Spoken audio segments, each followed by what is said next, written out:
এটা হচ্ছে 10 টাকা নাকি? এতটুকু এটা মেলায় দিছে, ঢাকা শহরে এর কমই দেয়। এতটুকু ভাই, ঢাকার কথা বাদ দিয়ে রাজশাহী চিড়িয়াখানাতে গেলে মাত্র এতটুকু দিবে, যে লম্বা লম্বা করে।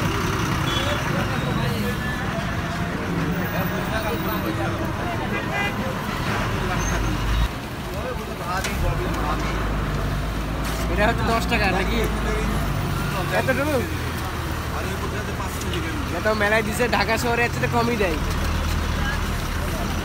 এতটুকু ভাই, ঢাকার কথা বাদ দিয়ে রাজশাহী চিড়িয়াখানাতে গেলে মাত্র এতটুকু দিবে, যে লম্বা লম্বা করে।